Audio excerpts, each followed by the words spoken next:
ನಮಸ್ಕಾರ ಸ್ನೇಹಿತರೆ, ಕನ್ನಡದ ಹೊಸ ಬೆಳಕು ಯೂಟ್ಯೂಬ್ ಚಾನಲ್ಗೆ ನಿಮ್ಮೆಲ್ಲರಿಗೂ ಸ್ವಾಗತ. ಮಕರ ರಾಶಿಯವರೇ, ಆತ್ಮೀಯ ಸ್ವಾಗತ ಮತ್ತು ತಾಜಾ ವಿಡಿಯೋದಲ್ಲಿ ಮತ್ತೆ ಬನ್ನಿ. ನನ್ನ ಪ್ರೀತಿಯ ಸ್ನೇಹಿತರೆ, ನೀವೆಲ್ಲರೂ ಹೇಗಿದ್ದೀರಿ? ಮಾತ್ರ ದೇವಿಯು ನಿಮ್ಮೆಲ್ಲರನ್ನು ಆಶೀರ್ವದಿಸುತ್ತಾಳೆ ಮತ್ತು ನೀವು ಚೆನ್ನಾಗಿದ್ದೀರಿ ಎಂದು ಭಾವಿಸುತ್ತೇನೆ. ನೀವು ಆರೋಗ್ಯವಾಗಿ ಮತ್ತು ಸಂತೋಷದಿಂದ ಇರುತ್ತೀರಿ. ಸ್ನೇಹಿತರೆ, ಈಗಲೇ ಸಿದ್ಧರಾಗಿ, ಏಕೆಂದರೆ ಸಂಪತ್ತಿನ ದೇವತೆಯಾದ ಲಕ್ಷ್ಮೀ ದೇವಿಯ ಆಶೀರ್ವಾದದಿಂದ ನಿಮ್ಮ ಜೀವನದಲ್ಲಿ ಪ್ರಗತಿ ಇದೆ, ಬಾಗಿಲು ತೆರೆಯಲಿದೆ. ನನ್ನ ಪ್ರೀತಿಯ ಸ್ನೇಹಿತರೆ, ನೀವು ಸರಿಯಾಗಿ ಕೇಳುತ್ತಿದ್ದೀರಿ. ಯಶಸ್ಸಿನ ಎಲ್ಲ ಬಾಗಿಲುಗಳು ತೆರೆಯಲಿವೆ. ಬಾಗಿಲುಗಳು ಕ್ಷಣಾರ್ಧದಲ್ಲಿ ತೆರೆದುಕೊಳ್ಳುತ್ತವೆ. ಆದರೆ ಸ್ನೇಹಿತರೆ, ಜೀವನದಲ್ಲಿ ಒಂದು ಸತ್ಯವನ್ನು ನೆನಪಿಡಿ. ಜನರು ಕಷ್ಟಪಡುತ್ತಿರುವಾಗ ಯಾರೂ ಗಮನ ಹರಿಸುವುದಿಲ್ಲ ಎಂಬುದನ್ನು ಯಾವಾಗಲೂ ನೆನಪಿಡಿ. ಜನರು ನನ್ನನ್ನು ಗೇಲಿ ಮಾಡುತ್ತಾರೆ, ಕೆಣಕುತ್ತಾರೆ, ಬೈಯುತ್ತಾರೆ ಮತ್ತು ನನ್ನ ಬೆನ್ನ ಹಿಂದೆ ಮಾತನಾಡುತ್ತಾರೆ. ಆದರೆ ಒಬ್ಬ ವ್ಯಕ್ತಿಯು ಯಶಸ್ಸಿನ ಏಣಿಯನ್ನು ಹತ್ತಲು ಪ್ರಾರಂಭಿಸಿದಾಗ ಮೊದಲು ಕಣ್ಣುಗಳನ್ನು ಅಗಲವಾಗಿ ನೋಡುವವರು ಅವರು ನೀವು ಎಂದಿಗೂ ಏನನ್ನು ಮಾಡಲು ಸಾಧ್ಯವಿಲ್ಲ ಎಂದು ಹೇಳುತ್ತಿದ್ದರು. ಅದೇ ಜನರು. ಮತ್ತು ಇಂದು ನಾನು ನಿಮಗೆ ಮನವರಿಕೆ ಮಾಡುತ್ತೇನೆ, ನಿಮಗೂ ಕೂಡ ಇದೇ ಆಗುತ್ತದೆ ಎಂದು ನಾನು ನಿಮಗೆ ನೆನಪಿಸುತ್ತೇನೆ. ಇಲ್ಲಿಯವರೆಗೆ ನೀವು ಯಾವುದೇ ಹೋರಾಟಗಳನ್ನು ಎದುರಿಸಿದ್ದೀರಿ ಮತ್ತು ಜೀವನದಲ್ಲಿ ನೀವು ಎಷ್ಟೇ ನೋವು ಅನುಭವಿಸಿದ್ದೀರಿ, ಎಷ್ಟೇ ಅವಮಾನ, ಎಷ್ಟೇ ಕಷ್ಟಪಟ್ಟಿದ್ದೀರಿ, ಅದು ವ್ಯರ್ಥವಾಗುವುದಿಲ್ಲ. ಇದೆಲ್ಲವೂ ನಿಮ್ಮ ಶಕ್ತಿಯನ್ನು ಹೆಚ್ಚಿಸಲು ಸಂಭವಿಸುತ್ತದೆ. ಪ್ರತಿಯೊಂದು ನೋವು ನಿಯಮವನ್ನು ಬಲಪಡಿಸಿದೆ. ಹೌದು, ಪ್ರತಿಯೊಂದು ಯಶಸ್ಸು ನಿಮಗೆ ಹೆಚ್ಚಿನದನ್ನು ಕಲಿಸಿತು. ಮತ್ತು ಆ ರಾತ್ರಿಯಲ್ಲಿ ನೀವು ಒಂಟಿಯಾಗಿ ಅಳುವವರು ಯಾರೂ ನಿಮ್ಮನ್ನು ಬೆಂಬಲಿಸದಿದ್ದರೆ, ನಿಮ್ಮ ಮನಸ್ಸಿನಲ್ಲಿರುವುದನ್ನು ಯಾರೂ ನಿಮಗೆ ಹೇಳದ ಸಮಯ ದೇವರು ನೋಡುತ್ತಿದ್ದನು. ಅವನು ತನ್ನ ಕಣ್ಣುಗಳಿಂದ ಎಲ್ಲವನ್ನೂ ನೋಡುತ್ತಿದ್ದನು ಮತ್ತು ಭಗವಾನ್ ಮಹಾದೇವಾಜಿ ಎಂದು ಯೋಚಿಸುತ್ತಿದ್ದನು. ಭಗವಾನ್ ಶ್ರೀಕೃಷ್ಣನು ನೋಡುತ್ತಿದ್ದನು ಮತ್ತು ಸ್ನೇಹಿತರೆ, ಅವನು ನಿಮ್ಮನ್ನು ನೋಡಿ ನಗುತ್ತಿದ್ದನು, ಏಕೆಂದರೆ ಈ ನೋವನ್ನು ಅನುಭವಿಸಿದ ತಮ್ಮ ಮಗು ವಜ್ರವಾಗುತ್ತದೆ ಎಂದು ಅವರಿಗೆ ತಿಳಿದಿತ್ತು. ಹೌದು, ಯಾರೇ ಆಗಲಿ ಜೀವನದಲ್ಲಿ ನೋವು ಮತ್ತು ಸಂಕಟಗಳನ್ನು ಎದುರಿಸುವವನು ಒಂದು ದಿನ ವಜ್ರವಾಗುತ್ತಾನೆ. ಹೌದು ಸ್ನೇಹಿತರೆ, ನಿಮ್ಮ ಕಠಿಣ ಪರಿಶ್ರಮಕ್ಕೆ ತಕ್ಕ ಪ್ರತಿಫಲ ಸಿಗಲಿದೆ. ನಿಮ್ಮ ಜೀವನ ಬದಲಾಗಲಿದೆ. ನಿಮ್ಮ ಯಶಸ್ಸು ನೋಡಿ ಜನರು ಅಸೂಯೆ ಪಡುವ ಸಮಯ ಬರುತ್ತಿದೆ.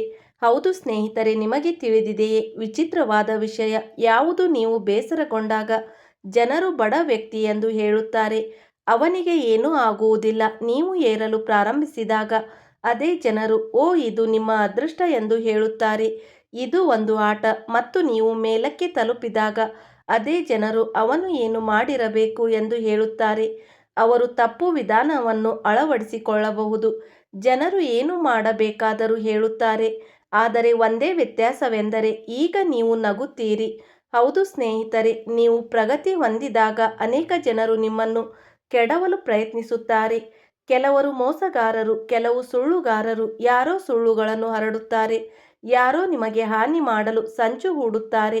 ಆದರೆ ದೇವರು ನಿಮ್ಮ ಜೊತೆ ನಿಂತರೆ ಯಾರೂ ನಿಮ್ಮನ್ನು ಅಲುಗಾಡಿಸಲು ಸಾಧ್ಯವಿಲ್ಲ. ಭಕ್ತನ ಕೂದಲನ್ನು ಸಹ ತೊಂದರೆಗೊಳಿಸಲಾಗುವುದಿಲ್ಲ.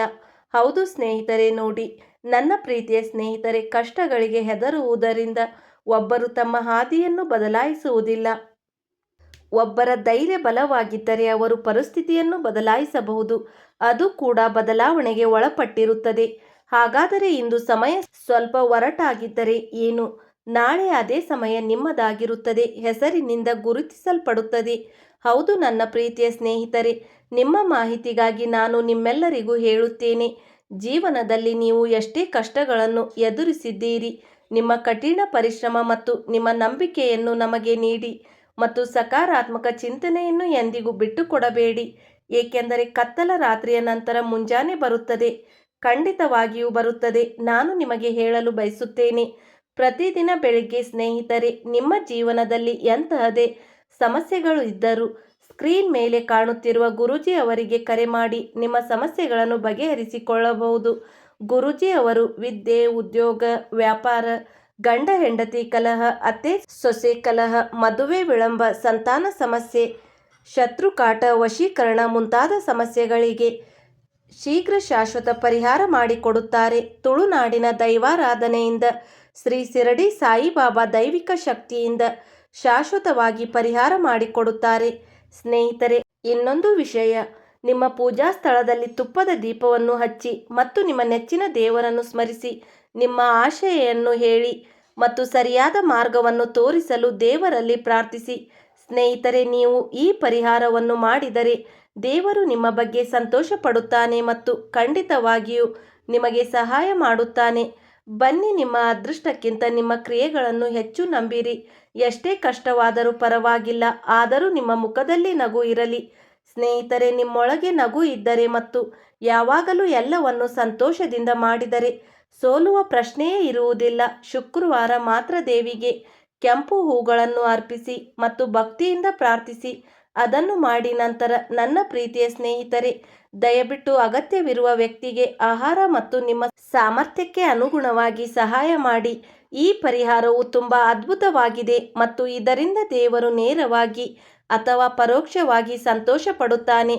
ಲೋಕದ ಬೆಳಕಿಗೆ ಹೋಗುವ ದಾರಿ ಕಷ್ಟಕರವಾಗಿದ್ದರೂ ಸಹ ತಲೆಯ ಮೇಲೆ ಕೈ ಇಟ್ಟಿರುವ ದೇವರಿಗೆ ಭಯಪಡುವುದೇಕೆ? ಯಾಕೆ? ಧೈರ್ಯದಿಂದ ಇರಿ ಮತ್ತು ಯಾವುದೇ ಪರಿಸ್ಥಿತಿಯಲ್ಲಿ ನೀವು ನಿಮ್ಮ ಗಮ್ಯಸ್ಥಾನವನ್ನು ತಲುಪುತ್ತೀರಿ. ದೇವರ ಆಶೀರ್ವಾದದಿಂದ ಈಗ ನಿಮ್ಮ ಜೀವನದಲ್ಲಿ ಎಂದಿಗೂ ನಾನು ನಿಮಗೆ ಹೇಳಲು ಬಯಸುತ್ತೇನೆ, ಒಂದು ದೊಡ್ಡ ಬದಲಾವಣೆ ಸಂಭವಿಸಲಿದೆ. ಶ್ರೀಕೃಷ್ಣ ಪರಮಾತ್ಮನು ಹೇಳುತ್ತಾನೆ, ಯಾರು ನನಗೆ ಶರಣಾಗುತ್ತಾರೋ ನಾನೇ ಅವರ ರಕ್ಷಕ. ಆದ್ದರಿಂದ ಸ್ನೇಹಿತರೆ, ನೀವು ಇನ್ನು ಮುಂದೆ ಭಯಪಡಬೇಕಾಗಿಲ್ಲ. ನೀವು ನಿಜಕ್ಕೂ ಆಶ್ಚರ್ಯಪಡುವಷ್ಟು ವಿಶೇಷ ಚೆನ್ನಾಗಿ ನಿಮ್ಮ ವೃತ್ತಿ ಜೀವನವನ್ನು ಹೊಸ ಎತ್ತರವನ್ನು ತಲುಪುತ್ತದೆ. ನೀವು ವ್ಯವಹಾರದಲ್ಲಿದ್ದರೆ ಗ್ರಾಹಕರು ನಿಮ್ಮ ಅಂಗಡಿಯಲ್ಲಿ ಸಾಲುಗಟ್ಟಿ ನಿಲ್ಲಲಿದ್ದಾರೆ. ನಿಮಗೆ ಕೆಲಸವಿದ್ದರೆ ಸ್ನೇಹಿತರೆ, ನಿಮಗೆ ಬಡ್ತಿ ಸಿಗುತ್ತದೆ. ನೀವು ಓದುತ್ತಿದ್ದರೆ ವಿದ್ಯಾರ್ಥಿಗಳಿಗೆ ಯಶಸ್ಸು ಎಷ್ಟು ಅದ್ಭುತವಾಗಿರುತ್ತದೆ ಎಂದರೆ ಎಲ್ಲರೂ ಅವರನ್ನು ಹೊಗಳುತ್ತಾರೆ. ಮತ್ತು ಅತ್ಯಂತ ಮುಖ್ಯವಾದ ವಿಷಯವೇನೆಂದರೆ, ಇಂದು ನಿಮ್ಮನ್ನು ನಿರ್ಲಕ್ಷಿಸುವ ಜನರು ನಾಳೆ ನಿಮ್ಮನ್ನು ನೋಡಿ ನಿಮಗೆ ನಮಸ್ಕರಿಸುತ್ತಾರೆ. ಸ್ನೇಹಿತರೆ, ನಿಮ್ಮನ್ನು ಹೊಗಳುತ್ತಾರೆ. ಇಂದು ನಿಮ್ಮ ಕನಸುಗಳನ್ನು ಅಣಕಿಸುವ ಅದೇ ಜನರು ಹೊಗಳಿ ಸುರಿಮಳೆಗೈಯುವರು. ಇಂದು ನಿಮ್ಮನ್ನು ತೊಂದರೆಗೊಳಿಸುವ ಜನರು ಅದೇ ಜನರು ಸಹಾಯ ಕೇಳಲು ಬರುತ್ತಾರೆ. ಇಂದು ನಿಮ್ಮನ್ನು ನೋಡಿ ನಕ್ಕವರೇ ನಿಮ್ಮ ಫೋಟೋ ತೆಗೆಯುತ್ತಾರೆ. ಇವನು ನನ್ನ ಸ್ನೇಹಿತ, ಇವನು ನನ್ನ ಸಂಬಂಧಿ, ಇವನು ನನ್ನ ನೆರೆಹೊರೆಯವರು ಅಥವಾ ಎಲ್ಲ ರೀತಿಯ ಮಾತುಗಳನ್ನು ಆಡುತ್ತಾರೆ ಮತ್ತು ನಿಮ್ಮನ್ನು ತನ್ನವನನ್ನಾಗಿ ಮಾಡಿಕೊಳ್ಳಲು ಪ್ರಯತ್ನಿಸುತ್ತಾರೆ. ಜನರು ನಿಮ್ಮ ಮನೆಯ ಹೊರಗೆ ಸೇರುತ್ತಾರೆ, ಅಭಿನಂದನೆಗಳನ್ನು ಹೊಗಳುತ್ತಾರೆ ಮತ್ತು ನಿಮ್ಮ ಮನೆ ಬಾಗಿಲಿಗೆ ಬರುತ್ತಾರೆ. ನಿಮ್ಮ ಕುಟುಂಬ ಇದನ್ನು ನೋಡಿ ಹೆಮ್ಮೆ ಪಡುತ್ತದೆ. ಹೌದು ಸ್ನೇಹಿತರೆ, ಈ ಪ್ರಯಾಣದಲ್ಲಿ ಅತಿ ದೊಡ್ಡ ಗೆಲುವು ನಿಮ್ಮದೇ ಆಗಿರುತ್ತದೆ. ನೀವು ನಿಮ್ಮನ್ನು ಗುರುತಿಸಿಕೊಳ್ಳಬೇಕು. ಆಗ ನೀವು ನಿಮ್ಮನ್ನೇ ನೀವು ಕನ್ನಡಿಯಲ್ಲಿ ನೋಡಿಕೊಂಡು, ಹೌದು, ನಾನು ಮಾಡಿದೆ, ನಾನು ಸಾಧಿಸಿದೆ ಎಂದು ಹೇಳುತ್ತೀರಿ. ಒಂದು ದಿನ ನಮ್ಮ ಜೀವನ ಹೀಗಾಗುತ್ತದೆ ಎಂದು ನನಗೆ ತಿಳಿದಿತ್ತು, ಬದಲಾಗುತ್ತದೆ ಎಂದು. ಮತ್ತು ಆ ನಂಬಿಕೆಯೊಂದಿಗೆ ನಾವು ಎಂದಿಗೂ ಬಿಟ್ಟುಕೊಡದೆ ಕಷ್ಟಪಟ್ಟು ಕೆಲಸ ಮಾಡುವುದನ್ನು ಮುಂದುವರಿಸಿದೆವು. ಮತ್ತು ಆ ಕ್ಷಣ ಇದಾಗಿತ್ತು, ದೇವರು ಯಾರನ್ನು ಒಬ್ಬಂಟಿಯಾಗಿ ಬಿಡುವುದಿಲ್ಲ ಎಂದು ನೀವು ಅರ್ಥ ಮಾಡಿಕೊಂಡಾಗ ನೀವು ಎಲ್ಲಿಗೆ ಹೋದರೂ ಜನರು ನಿಮ್ಮನ್ನು ಗುರುತಿಸುತ್ತಾರೆ, ಜನರು ನಿಮ್ಮನ್ನು ಗೌರವಿಸುತ್ತಾರೆ ಮತ್ತು ನಿಮ್ಮ ಹೆಸರು ಎಲ್ಲರ ಬಾಯಲ್ಲೂ ಇರುತ್ತದೆ. ನಿಮ್ಮ ಖ್ಯಾತಿ ಬೆಳೆಯುತ್ತದೆ, ಮನೆಯಲ್ಲಿ ಸಂತೋಷ ಹೆಚ್ಚಾಗುತ್ತದೆ, ಕುಟುಂಬದಲ್ಲಿ ಶಾಂತಿ ನೆಲೆಸುತ್ತದೆ ಮತ್ತು ಎಲ್ಲಕ್ಕಿಂತ ಸುಂದರವಾಗಿ ನಿಮ್ಮ ಮುಖವು ಹೊಳೆಯುತ್ತದೆ. ಯಾವಾಗಲೂ ನಗುತ್ತಾ ಇರಿ. ನಿಮ್ಮ ಯಶಸ್ಸನ್ನು ನೋಡಿ ನಿಮ್ಮ ಶತ್ರುಗಳು ನೋವಿಗೆ ಒಳಗಾಗುತ್ತಾರೆ ಮತ್ತು ಒಳಗೊಳಗೆ ಆಳವಾಗಿ ಸುಡುತ್ತಾರೆ. ಅವರು ನಿಮ್ಮ ಬಗ್ಗೆ ಅಸೂಯೆ ಪಡುತ್ತಾರೆ, ಆದರೆ ಭಯಪಡಬೇಡಿ ನನ್ನ ಸ್ನೇಹಿತರೆ, ಏಕೆಂದರೆ ಅವರು ನಿಮಗೆ ಹಾನಿ ಮಾಡಲು ಸಾಧ್ಯವಾಗುವುದಿಲ್ಲ. ಅವರ ಎಲ್ಲ ಯೋಜನೆಗಳು ವಿಫಲಗೊಳ್ಳುತ್ತವೆ ಮತ್ತು ಅವರ ಮಾಟ ಮಂತ್ರವು ಅವರ ಮೇಲೆ ತಿರುಗುಬಾಣವಾಗುತ್ತದೆ.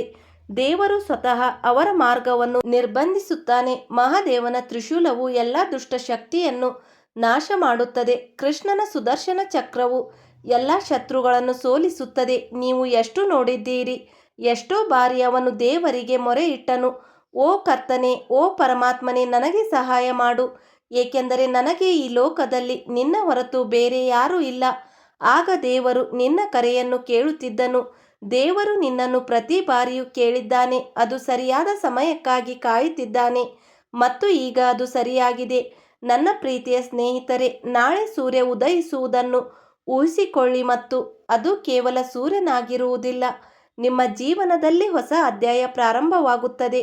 ಹೊಸ ಅವಕಾಶಗಳು, ಹೊಸ ಸಂತೋಷಗಳು ಹೊಸ ಭರವಸೆಗಳು. ಅವರು ನಿಮ್ಮ ಬಾಗಿಲಲ್ಲಿ ನಿಂತಿರಬೇಕು. ಮತ್ತು ಒಂದು ಸಣ್ಣ ಹಳ್ಳಿಯಲ್ಲಿ ಒಬ್ಬ ಯುವಕ ವಾಸಿಸುತ್ತಿದ್ದ. ಅವನ ಹೆಸರು ಅರ್ಜುನ್. ಅವನು ತುಂಬ ಕಷ್ಟಪಟ್ಟು ದುಡಿಯುವ ಸರಳ ಹುಡುಗನಾಗಿದ್ದನು. ಆದರೆ ಅವನು ಭೂಮಿಯಲ್ಲಿ ಪ್ರಗತಿ ಸಾಧಿಸಲು ಬಯಸಿದನು. ಅರ್ಜುನನು ಹೊಲಗಳಲ್ಲಿ ಹಗಲಿರುಳು ದುಡಿದನು, ತನ್ನ ಹೆತ್ತವರಿಗೆ ಸೇವೆ ಸಲ್ಲಿಸಿದನು ಮತ್ತು ಮಹಾದೇವನ ಭಕ್ತಿಯಲ್ಲಿ ಮಗ್ನನಾಗಿದ್ದನು. ಅರ್ಜುನನ ಜೀವನ ಕ್ರಮೇಣ ಬದಲಾಯಿತು. ಅವನ ಕಠಿಣ ಪರಿಶ್ರಮಕ್ಕೆ ಬಲ ಸಿಕ್ಕಿತು. ಅವನ ಯಶಸ್ಸು ಅತ್ಯಂತ ಶ್ರೇಷ್ಠವಾಗಿತ್ತು. ಹೌದು, ಮತ್ತು ಅವನ ಮನೆಯು ಸಮೃದ್ಧಿಯಾಗಲು ಪ್ರಾರಂಭಿಸಿತು. ಆದರೆ ನಂತರ ಕೆಲವರು ಅವನ ಪ್ರಗತಿಯನ್ನು ನೋಡಿ ಅಸೂಯೆಪಟ್ಟರು ಮತ್ತು ಗಾಸಿಪ್ ಹೇಳಲು ಪ್ರಾರಂಭಿಸಿದರು. ಈ ಅರ್ಜುನ್ ಏನೋ ಮಾಟಮಂತ್ರ ಮಾಡುತ್ತಿದ್ದಾನೆ, ಅದಕ್ಕಾಗಿಯೇ ಹೊಲದಲ್ಲಿ ತುಂಬ ಇಳುವರಿ ಬರುತ್ತಿದೆ. ಅದರ ಪ್ರಗತಿಯನ್ನು ಜೀರ್ಣಿಸಿಕೊಳ್ಳಲು ಸಾಧ್ಯವಿಲ್ಲ. ಯಾರೋ ಅವರ ಬಗ್ಗೆ ಸುಳ್ಳು ಆರೋಪ ಮಾಡುತ್ತಿದ್ದಾರೆ. ಯಾರೋ ಹಳ್ಳಿಯಲ್ಲಿ ವದಂತಿ ಹಬ್ಬಿಸಿದರು. ಅರ್ಜುನ್ ದುಃಖಿತನಾಗಿದ್ದನು. ಅವನು ರಾತ್ರಿ ಅಳುತ್ತಿದ್ದನು, ಕರ್ತನೇ, ನಾನು ಯಾರಿಗೂ ಯಾವುದೇ ಹಾನಿ ಮಾಡಿಲ್ಲ. ಈ ಜನರು ನನ್ನ ವಿರುದ್ಧ ಏಕೆ ತಿರುಗಿದ್ದಾರೆ? ಅವನಿಗೆ ಒಂದು ಕನಸು ಬಿತ್ತು. ಮಹಾದೇವನು ಪ್ರತ್ಯಕ್ಷನಾಗಿ, ಅರ್ಜುನ್, ಭಯಪಡಬೇಡ ಎಂದು ಹೇಳಿದನು. ಯಾರು ನನ್ನ ಭಕ್ತನಿಗೆ ಒಂದು ಕೂದಲನ್ನು ಸಹ ಹಾನಿ ಮಾಡಲು ಸಾಧ್ಯವಿಲ್ಲ. ನಾನು ನಿನ್ನ ಜೊತೆ ಇದ್ದೇನೆ ಎಂದು ಅರ್ಜುನನಿಗೆ ಮಹಾದೇವನು ಭರವಸೆ ಕೊಟ್ಟರು. ನಿಮ್ಮ ಸಂದೇಹ ನಾನೇ, ನಿಮ್ಮ ರಕ್ಷಕ ನಾನೇ. ನಿಮ್ಮನ್ನು ಪರೀಕ್ಷಿಸಲಾಗುತ್ತಿದೆ. ಅದನ್ನು ದಾಟಿದವರು ಹೆಚ್ಚಿನ ಎತ್ತರವನ್ನು ತಲುಪುತ್ತಾರೆ. ಅರ್ಜುನ್ ಧೈರ್ಯ ಕಳೆದುಕೊಳ್ಳಲಿಲ್ಲ. ಅವನು ಹೆಚ್ಚು ಶ್ರಮ ವಹಿಸಿದ, ಕೆಲಸ ಮಾಡಲು ಪ್ರಾರಂಭ ಮಾಡಿದ ಮತ್ತು ಶೀಘ್ರದಲ್ಲೇ ತನ್ನ ಕೆಲಸಕ್ಕೆ ಪ್ರಸಿದ್ಧನಾದನು. ಅವನ ಕ್ಷೇತ್ರದಲ್ಲಿ ಹೊಸ ತಂತ್ರಜ್ಞಾನವನ್ನು ಅಳವಡಿಸಿಕೊಳ್ಳುವ ಕಲ್ಪನೆಯು ಪ್ರದೇಶಾದ್ಯಂತ ಹರಡಿತು. ದೊಡ್ಡ ಹೆಸರುಗಳೊಂದಿಗೆ ಅವನ ಶತ್ರುಗಳಾಗಿದ್ದವರು ಸಹ ಅವನಿಂದ ಕಲಿಯಲು ಪ್ರಾರಂಭಿಸಿದರು. ಅರ್ಜುನ್ ಯಾರ ಮೇಲೂ ಸೇಡು ತೀರಿಸಿಕೊಳ್ಳಲಿಲ್ಲ, ಬದಲಾಗಿ ಎಲ್ಲರನ್ನೂ ಪ್ರೀತಿಯಿಂದ ಅಪ್ಪಿಕೊಂಡನು. ಸ್ನೇಹಿತರೆ, ದೇವರು ನಿಮ್ಮೊಂದಿಗಿರುವಾಗ ನಿಮ್ಮ ದಾರಿಯಲ್ಲಿ ಎಷ್ಟೇ ಅಡೆತಡೆಗಳು ಬಂದರೂ ಪರವಾಗಿಲ್ಲ. ಕೊನೆಯಲ್ಲಿ ದೈವ ಭಕ್ತಿ ಮತ್ತು ಸತ್ಯವು ಜಯಗಳಿಸುತ್ತದೆ. ಪ್ರೀತಿಯ ಸ್ನೇಹಿತರೆ, ನೀವು ಜೀವನದಲ್ಲಿ ಪ್ರಗತಿಯತ್ತ ಸಾಗುವಾಗಲೆಲ್ಲ ಅಡೆತಡೆಗಳು ನಿಮ್ಮ ದಾರಿಯಲ್ಲಿ ಬರುತ್ತವೆ. ಅದು ಸಹಜರು ನಿಮ್ಮ ವಿರುದ್ಧ ಕಥೆಗಳನ್ನು ಹೆಣೆಯುತ್ತಾರೆ. ಯಾವುದೇ ಮಾಟಮಂತ್ರವಿಲ್ಲ. ಯಾರಾದರೂ ಸುಳ್ಳುಗಳನ್ನು ಹರಡುತ್ತಾರೆ. ಆದರೆ ಸಂತರು ಲೋಕದ ಬಗ್ಗೆ ಚಿಂತಿಸಬೇಡಿ ಎಂದು ಹೇಳುತ್ತಾರೆ. ದೇವರ ಕೃಪೆಯ ಕಡೆಗೆ ಗಮನ ಕೊಡಿ. ಭಗವಾನ್ ಮಹಾದೇವ ಅವರು ನನ್ನ ಭಕ್ತನ ಕೂದಲಿಗೆ ಒಂದು ಹಾನಿ ಕೂಡ ಮಾಡಲು ಸಾಧ್ಯವಿಲ್ಲ ಎಂದು ಹೇಳಿದರು. ನಾನು ಆ ಭಕ್ತನೊಂದಿಗೆ ಇದ್ದೇನೆ. ಈಗ ಸ್ನೇಹಿತರೆ, ಇದನ್ನು ಮನಸ್ಸಿನಲ್ಲಿ ಇಟ್ಟುಕೊಳ್ಳುವ ಯಾರಾದರೂ ಅವನ ಭಯ ಮಾಯವಾಗುತ್ತದೆ. ಹೌದು ಸ್ನೇಹಿತರೆ, ನಿಮ್ಮ ಜೀವನದಲ್ಲಿ ಜನರು ಬಂದಾಗಲೆಲ್ಲ ನಾನು ನಿಮಗೆ ಹೇಳಲು ಬಯಸುತ್ತೇನೆ, ಭಯಪಡಬೇಡಿ. ನೆನಪಿಡಿ, ಇದು ಕೇವಲ ಒಂದು ಪರೀಕ್ಷೆ. ಹೌದು, ನಾವು ಯಶಸ್ಸಿನ ಹಾದಿಯಲ್ಲಿ ಸಾಗುತ್ತಿರುವಾಗ ನೀವು ಅನೇಕ ಪರೀಕ್ಷೆಗಳನ್ನು ಎದುರಿಸಬೇಕಾಗುತ್ತದೆ. ಆತಂಕ ಪಡಬೇಡಿ, ಭಯಪಡಬೇಡಿ. ನಾವು ನಿಲ್ಲಬಾರದು. ನಾವು ಕಷ್ಟಪಟ್ಟು ಕೆಲಸ ಮಾಡುವುದನ್ನು ಮುಂದುವರಿಸಬೇಕು ಮತ್ತು ತಾಳ್ಮೆಯಿಂದ ಇರಬೇಕು. ನೀವು ಮುರಿದು ಬೀಳುತ್ತೀರೋ ಅಥವಾ ಸತತ ಪ್ರಯತ್ನ ಮಾಡುತ್ತೀರೋ ಎಂದು ದೇವರು ನೋಡುತ್ತಿದ್ದಾನೆ. ನೀವು ತಾಳ್ಮೆಯಿಂದ ಇದ್ದರೆ ಕೊನೆಯಲ್ಲಿ ನೀವು ಗೆಲ್ಲುತ್ತೀರಿ. ಈ ಲೋಕವು ನಿಮ್ಮನ್ನು ನಿರ್ಲಕ್ಷಿಸುತ್ತದೆ ನೀವು ಕಷ್ಟಪಡುತ್ತಿರುವವರೆಗೆ. ಆದರೆ ಯಶಸ್ಸಿನ ಏಣಿಯನ್ನು ಏರಲು ಪ್ರಾರಂಭಿಸಿದಾಗ ತಕ್ಷಣ ಜನರ ಕಣ್ಣುಗಳು ಉರಿಯಲು ಪ್ರಾರಂಭಿಸುತ್ತವೆ. ಮತ್ತು ಇದು ಕಲಿಯುಗದ ಸತ್ಯ. ಹೌದು ಜನರೇ, ಕೆಲವರು ನಿಮ್ಮ ವಿರುದ್ಧ ಪಿತೂರಿ ನಡೆಸುತ್ತಾರೆ, ಕೆಲವರು ಮಾಟಮಂತ್ರಗಳನ್ನು ಬಳಸುತ್ತಾರೆ ಮತ್ತು ಕೆಲವರು ಸುಳ್ಳುಗಳನ್ನು ಹರಡುತ್ತಾರೆ. ಆದರೆ ದೇವರು ನಿಮ್ಮ ಪರವಾಗಿ ಇದ್ದರೆ ಜಗತ್ತು ಏನು ಮಾಡಲು ಸಾಧ್ಯವಿಲ್ಲ. ಶಕ್ತಿಯೂ ಸಹ ನಿಮ್ಮನ್ನು ಅಲುಗಾಡಿಸಲು ಸಾಧ್ಯವಿಲ್ಲ. ಹೌದು ನನ್ನ ಪ್ರೀತಿಯ ಸ್ನೇಹಿತರೆ, ಭಕ್ತನ ಒಂದು ಕೂದಲಿಗೂ ಕೂಡ ಹಾನಿ ಮಾಡಲು ಆ ದೇವರು ಭಗವಾನ್ ಮಹಾದೇವ ಬಿಡುವುದಿಲ್ಲ. ಬೇರೆ ಯಾರಾದರೂ ಅದನ್ನು ಮಾಡಲು ಸಾಧ್ಯವೇ? ನನ್ನ ಬಳಿ ಆಶ್ರಯ ಕೋರಿ ಬರುವವರನ್ನು ನಾನೇ ರಕ್ಷಿಸುತ್ತೇನೆ ಎಂದು ಶ್ರೀಕೃಷ್ಣ ಹೇಳುತ್ತಾನೆ. ಆದ್ದರಿಂದ ಭಯಪಡಬೇಡಿ. ನಿಮ್ಮ ಜೀವನದಲ್ಲಿ ನೀವು ಎದುರಿಸುವ ಯಾವುದೇ ಅಡೆತಡೆಗಳು ನಿಮ್ಮ ಶಕ್ತಿಯ ಪರೀಕ್ಷೆ ಅಷ್ಟೇ. ನಿಮ್ಮನ್ನು ಪರೀಕ್ಷಿಸಲು ಬರುತ್ತಿದೆ. ಒಂದು ದಿನ ಈ ಅಡೆತಡೆಗಳು ನಿಮ್ಮ ದೊಡ್ಡ ಯಶಸ್ಸಿಗೆ ದಾರಿ ಮಾಡಿಕೊಡುತ್ತದೆ. ಹೌದು ಸ್ನೇಹಿತರೆ, ಆದ್ದರಿಂದ ತಾಳ್ಮೆಯಿಂದ ಇರಿ, ಕಷ್ಟಪಟ್ಟು ಕೆಲಸ ಮಾಡುತ್ತಲೇ ಇರಿ ಮತ್ತು ಪೂರ್ಣ ಆತ್ಮವಿಶ್ವಾಸವನ್ನು ಮುಂದುವರೆಯಿರಿ. ದೇವರು ನಿಮ್ಮೊಂದಿಗಿದ್ದಾನೆ, ಹಿಂದೆಯೂ ನಿಮ್ಮೊಂದಿಗೆ ಇರುತ್ತಾನೆ ಮತ್ತು ಮುಂದೆಯೂ ನಿಮ್ಮೊಂದಿಗೆ ಇರುತ್ತಾನೆ. ಹೌದು ಸ್ನೇಹಿತರೆ, ನಿಮಗೆ ವಿಷಯ ಅರ್ಥವಾದರೆ ದಯವಿಟ್ಟು ವಿಡಿಯೋವನ್ನು ಲೈಕ್ ಮಾಡಿ ಮತ್ತು ಕೆಳಗೆ ಕಮೆಂಟ್ ಬಾಕ್ಸ್ನಲ್ಲಿ ಜೈ ಮಹಾದೇವ, ರಾಧೆ ರಾಧೆ, ಜೈ ಶ್ರೀಕೃಷ್ಣ ಎಂದು ಬರೆಯಿರಿ. ಸ್ನೇಹಿತರೆ, ಇಂದಿನ ವಿಡಿಯೋದಲ್ಲಿ ಇಷ್ಟೇ. ಮುಂದಿನ ವಿಡಿಯೋದಲ್ಲಿ ನಿಮ್ಮನ್ನು ಮತ್ತೆ ಭೇಟಿಯಾಗುತ್ತೇನೆ.